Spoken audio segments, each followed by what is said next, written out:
Question number first का part 3 कैसे करेंगे इसको देखते हैं। सबसे पहले तो ये वैल्यू को अरेंज करेंगे, क्योंकि ये जो है x टू द पावर 2 है और यहाँ पे x की पावर क्या है, कुछ भी नहीं है।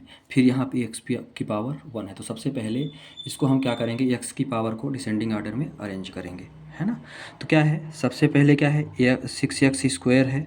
फिर इसके बाद डिसेंडिंग में करेंगे तो ये आएगा 7x, और इसके बाद फिर मेरा आएगा कोफिशिएंट, एक ये हो जाएगा कांस्टेंट आएगा, और इसके बाद ये हो जाएगा 0। ठीक है। अब हम क्या करते हैं, सबसे पहले इसका मल्टीप्लाई करते हैं। तो इन दोनों टर्म का मल्टीप्लाई करेंगे तो मेरे पास कितना आएगा, ये आ जाएगा 18x का स्क्वायर, है ना। अब इसको हम क्या करते हैं, ये हो गया 2 5 जा सॉरी 18 है ना, 2 9 जा, फिर इसके बाद ये आ जाएगा 3 3 जा। ठीक है, मतलब ये जो मिडिल टर्म स्प्लिटिंग करेंगे तो ये होगा 9 इंटू 2, तो 9 2 जा 18, और 9 में 2 को हम क्या करेंगे, सब्ट्रैक्ट करेंगे या 8 करेंगे तो मुझे -7 ही मिलेगा। चलिए देखते हैं कैसे मिलेगा।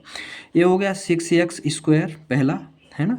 फिर इसके बाद इसको हम करेंगे +2x -9x -3 इक्वल टू, मुझे क्या मिल गया, 0 मिल गया, है ना। अब हम क्या करते हैं, इसको एक बार चेक कर लीजिए। क्या करते हैं, 9 में 2 का मल्टीप्लाई करेंगे, है ना। तो यहाँ मुझे -18 था, चूँकि ये माइनस था ये प्लस था। तो 9 में 9 में 2 का मल्टीप्लाई करेंगे तो 9 2 जा 18, और 1 - 1 प्लस इक्वल टू माइनस। ठीक है। इसके बाद इसमें यदि मैं ऐड करता हूँ तो -9 में यदि मैं 2 को ऐड करता हूँ तो मुझे -7 मिलेगा। चलिए देखते हैं अब आगे क्या कर सकते हैं। आगे हम क्या करते हैं, इसको और इसको, इन दोनों का आपस में पेयर बनाते हैं। पेयर बना के आगे सॉल्व करते हैं। तो यहाँ से 2x है, 2x है, तो दोनों से क्या होगा, 2x मेरा क्या हो जाएगा, कॉमन निकलेगा। 2x कॉमन निकला तो यहाँ पे हो गया 2 3 जा 6x + 1।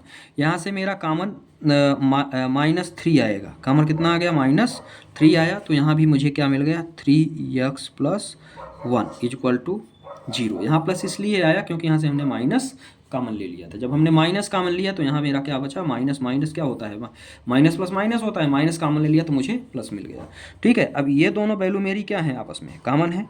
तो यहाँ पे हो जाएगा 3x + 1 इक्वल टू कितना बचा, 0। और ये हो गया 2x - 3 इक्वल टू क्या हो गया, 0 के बराबर आ गया। अब इन दोनों को 0 के क्या करेंगे, बराबर कर दिए। अब इसको सॉल्व कर लेंगे।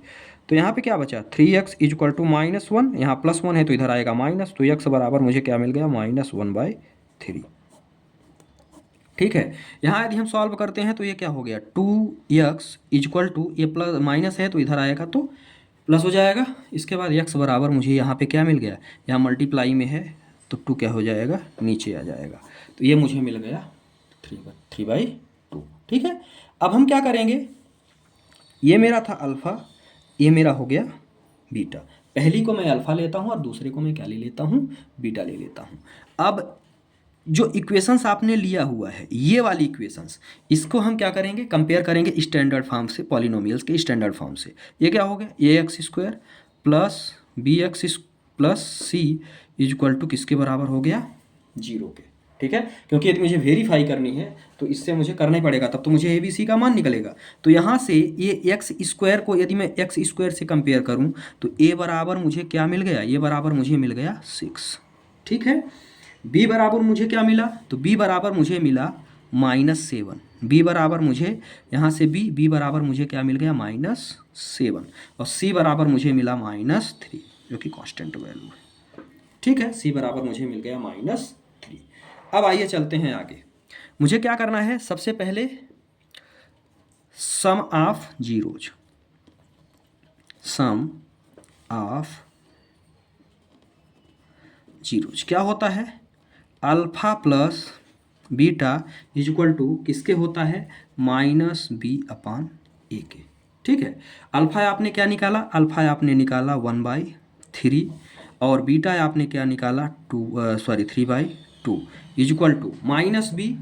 भाई -b का मतलब क्या हुआ, एक माइनस तो पहले से है, और ये हो जाएगा -7/b का मान कितना है भाई, -b हो गया, अपान a है तो -7/6। ठीक है। यहाँ तक कोई दिक्कत है। अगला इसको सॉल्व कर लेते हैं। इसका एलसीएम कितना आएगा, 6 आएगा।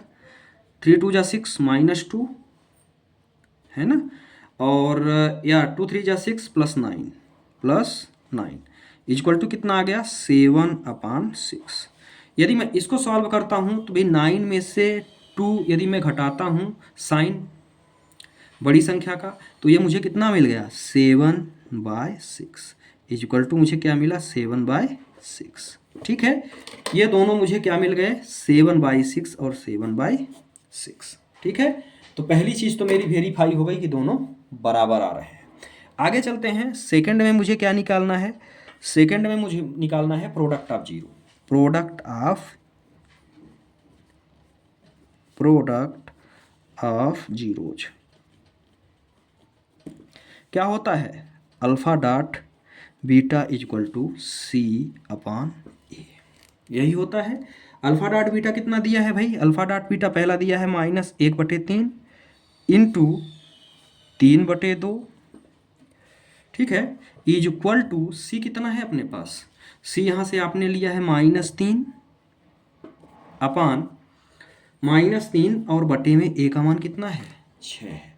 ध्यान से देखिएगा, 3 से 3 तो निपट गए, मतलब कट गया, 3 से 3 गया तो यहाँ क्या बचा, यहाँ बचा, यहीं लिखते हैं -1/2। यहाँ से ये -1 और यहाँ से 1/2, इसको भी आप काट दो तो 3 1 जा 3 2 जा, तो यहाँ भी कितना बच गया -1/2। ठीक है, तो ये भी हमने वेरीफाई कर लिया। इसमें भी मेरा क्या आ रहा है, प्रोडक्ट भी मेरा दोनों बराबर आ रहे हैं और जो है सम भी मेरे दोनों बराबर आ रहे हैं। ये था क्वेश्चन नंबर फर्स्ट का पार्ट नंबर 3।